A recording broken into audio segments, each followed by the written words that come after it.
Now, we begin with the explosion at the LATEMA junction in Nairobi Central Business District, which left one person injured.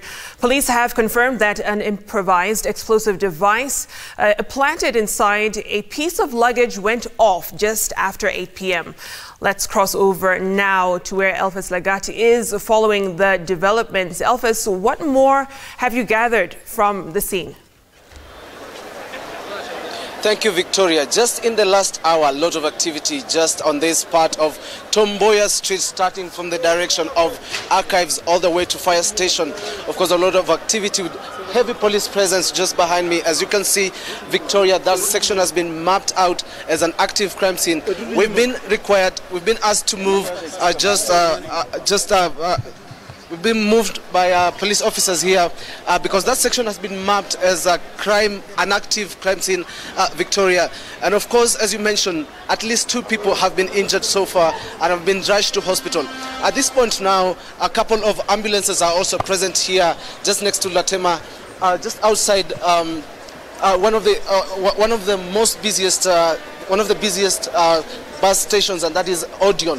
Of course, that's the explosion that happened, as you mentioned, a trolley pusher rather, ferrying some luggage, of course, leading to that explosion. And of course, right now there is a lot of activity, Victoria, as you mentioned, of course, to that section, as you can see, if my cameraman can get, that is an active crime scene as we speak. There is an active police presence, a huge number of police officers, and at this stage, of course, authorities are pushing members of the media to just move back.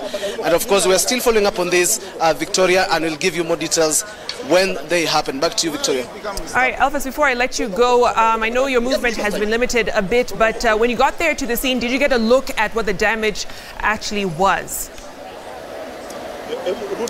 Well, Victoria, at this stage, we wouldn't exactly say that there is so much damage, because the section that has been mapped out by security officers is a bit clear. The only issue right now is that there is a huge traffic of vehicles, traffic from people, because as I mentioned, the section of Archives going to that section of Fire Station has been blocked, and of course motorists, commuters are not allowed to use Tom Mboya Street as we speak right now, because investigators are carrying out investigations, as we mentioned. Police officers have just asked us to move away from the scene, but of course that is the section that has been mapped out. Heavy police presence as we speak, and of course we are told by our sources that bomb experts were here to just assess.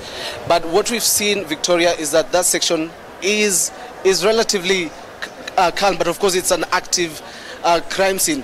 I can see quite a number of officers trying to do the investigation as we speak, but right now the details are still scanty. We'll get back to you when we have more details on this new development. All right, thanks for that, Elvis. Of course, the bomb blast happening just over an hour ago, but we'll be following once we get some more developments on just what fueled that explosion in Nairobi CBD.